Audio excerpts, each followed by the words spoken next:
मैं BS सोलंकी करीब 20-22 साल से मैथमेटिक्स पढ़ा रहा हूँ। हमारे जो स्टूडेंट थे उनकी रिक्वायरमेंट थी कि सर आप भी यूट्यूब पे एक चैनल बना के हम जैसे और लोगों को भी मदद कर सकते हैं। तो मैंने आज डिसाइड किया कि मैं जो सीखना चाहते हैं बच्चे, जो जानना चाहते हैं, उनके लिए एक यूट्यूब ऐसा साधन है जिसके माध्यम से मैं उन बच्चों की मदद कर सकता हूँ, उन बच्चों को कुछ दे सकता हूँ। इसमें सबसे जो हार्ड था मैथमेटिक्स में, वो एक ज्योमेट्री का पोर्शन है।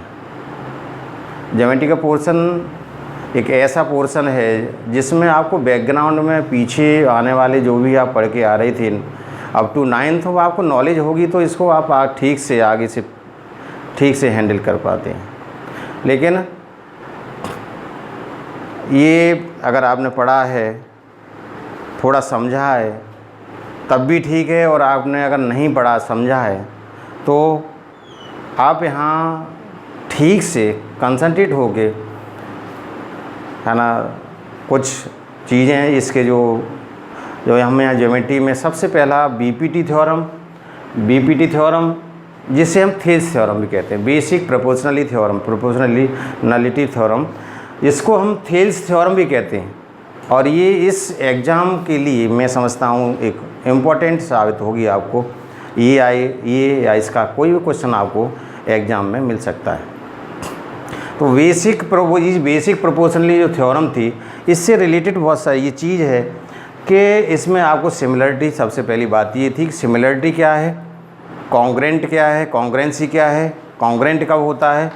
तो ये सारी चीज़ें जो थी, कॉन्ग्रेंट का मीन्स ये था कि ऐसी थिंग्स, ऐसी चीज़ें जो आपस में शेप और साइज़ में इक्वल होनी चाहिए, जिनका रेशियो 1 के इक्वल होना चाहिए। किसी भी चीज़ का आप रेशियो लेते हैं तो वो 1 हो जाना चाहिए, कॉन्ग्रेंट, है ना। कॉन्ग्रेंट में रेशियो 1 होना चाहिए। सिमिलरिटी में रेशियो इक्वल होना चाहिए। वो एक रेशियो कुछ भी हो सकता है लेकिन इक्वल होना चाहिए।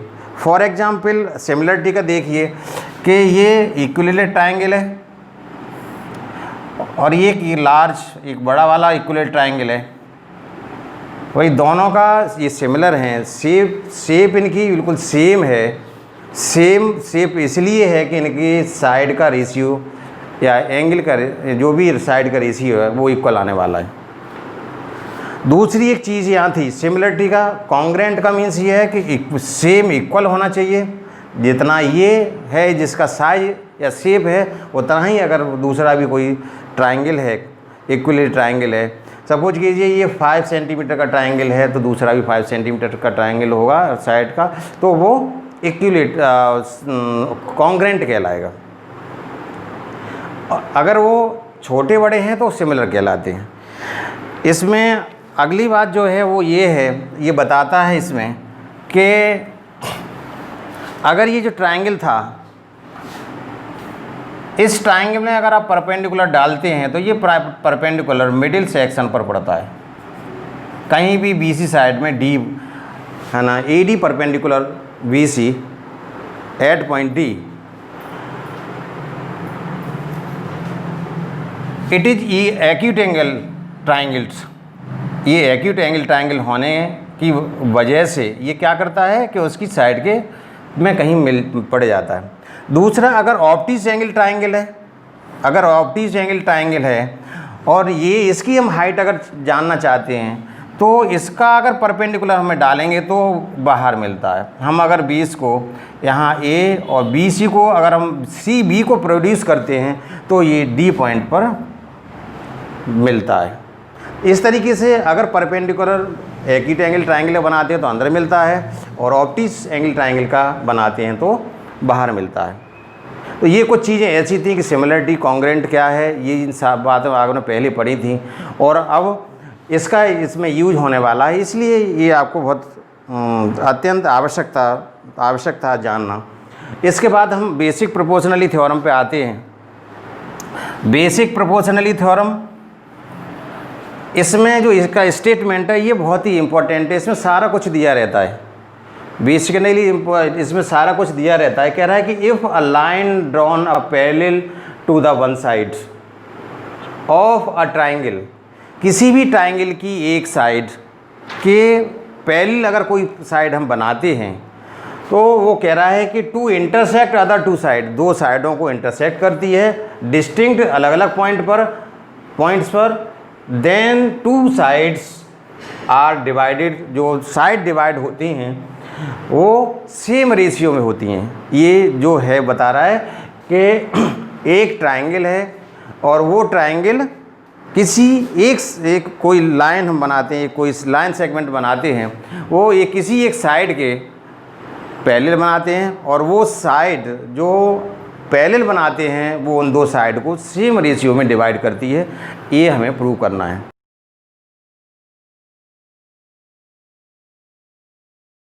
हाँ, basic proportionality theorem BPT and जिसको थेस थ्योरम का कहते हैं हम लोग, ये यहाँ से आप इस जो लैंग्वेज में आपने देखा था, पढ़ा था, समझा था, इस फिगर पे आप उसे एक्सपेरिमेंट करेंगे।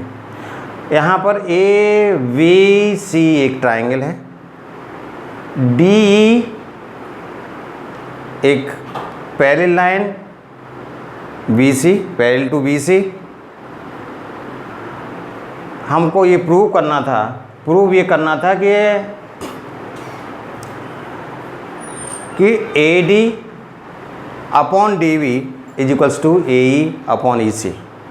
तो गिवन में हमें जो पता होता है वो हम गिवन में लिख देते हैं। जैसे गिवन है कि DE parallel to BC and DE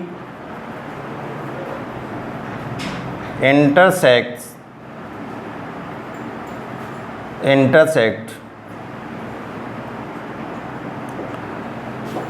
AB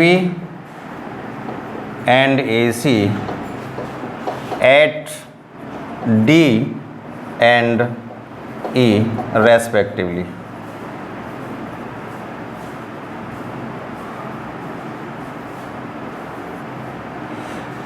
Now given जो हमें मालूम था वो हमने गिवन में लिख दिया, जो पता था वो गिवन में लिख दिया। गिवन में हमें क्या मालूम था कि DE पैरेलल टू है और DE जो लाइन है वो AB को D और AC को E पॉइंट पर इंटरसेक्ट करती है। Now to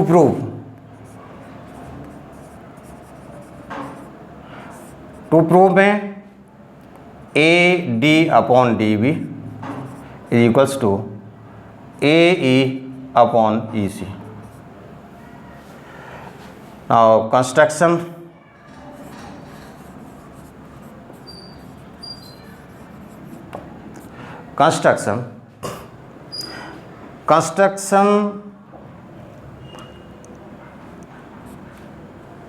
EL perpendicular to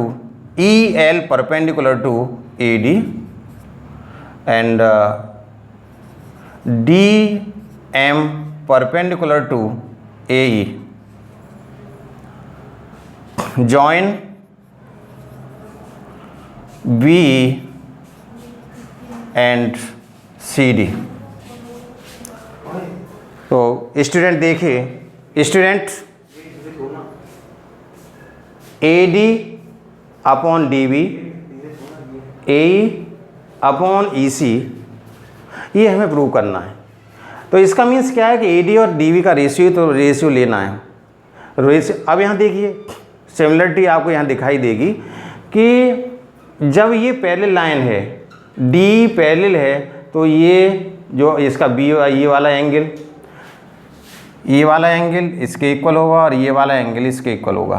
तो ये कॉमन एंगल है। इसका मीन्स क्या है कि ये इक्वल हो गया, ये सिमिलर होगा। कौन सा? ADE and ABC।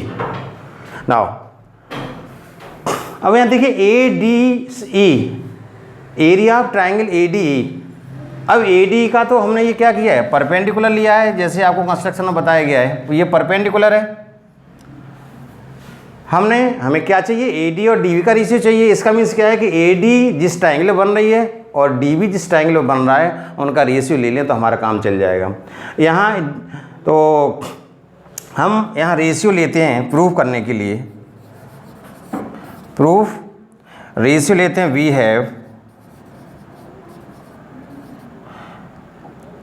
Area of triangle A D E upon area of triangle B D E. तो एरिया ऑफ ट्राइंगल जो होता है वो हम लोग समझते हैं 1/2 बेस AD AD के लिए इंटू LE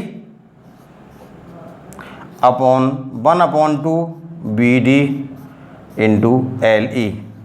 चाहे यहाँ स्टूडेंट LE मैंने क्यों लिखा है, ये जो LE है LE ये AD बेस के लिए भी, इस ट्राइंगल के लिए भी परपेंडिकुलर होगा और D भी क्यों होगा कि BD जो एंगल BD है वो ऑब्ट्यूस है, तो ऑब्ट्यूस जो ट्राइंगल एंगल है ये इसकी टॉप होगा, टॉप से जब डालोगे तो बेस को आगे बढ़ाने पर L पॉइंट पर मीट करेगा।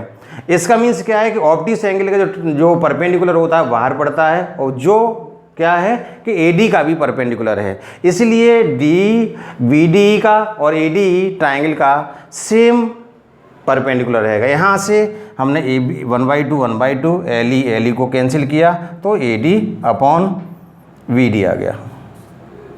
Equation first. Now second, area. अब हमने क्या किया था कि AD और DB पे लिया, इसी तरीके से दूसरी AC साइड पे लेंगे AE और EC। अब इसको क्या करेंगे, ट्राइंगल वही है ADE लेकिन हमने साइड बदल दी है, बेस बदल दिया, AE लिया है, तो जिसके लिए क्या होगा DM परपेंडिकुलर होगा। तो DM area of triangle ADE upon area of triangle CDE। So 1/2 AE into DM, again वही सेम रहेगा EC into DM। DM से DM कैंसिल, 1/2 से 1/2 कैंसिल, और ये आपको मिला AE अपॉन EC। ये इक्वेशन सेकंड हो गया। अब देखिए यहाँ पर हालांकि ये रेशियो आपको मिलते हुए नज़र आ रहे हैं, लेकिन यहाँ एक अड़चन ये आ रही है कि यहाँ BDE एंगल है और यहाँ एक CDE एंगल है, वो सॉरी यहाँ ADE ट्राइंगल है और यहाँ पर BD है, यहाँ पर AD है और इसके नीचे CD है। किसी तरीके से अगर हमें BDE और CDE ट्राइंगल में ये रिलेशन मिल जाए कि अगर ये क्या है इक्वल है तो हम प्रूव कर सकते हैं। यहाँ थोड़ी सी जगह बनाऊंगा मैं क्योंकि जगह नहीं है, तो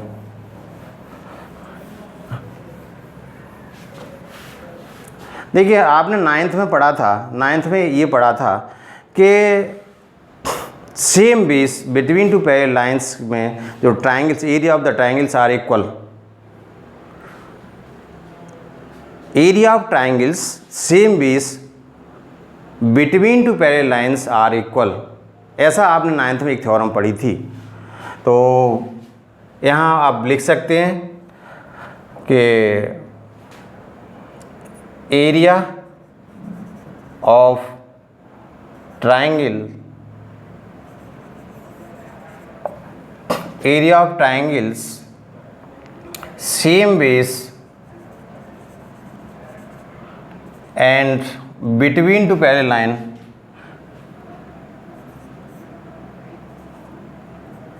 two parallel line are equal.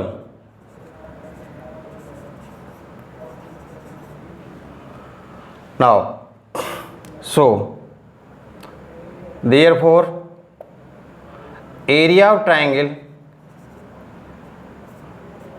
BDE is equals to area of triangle CDE,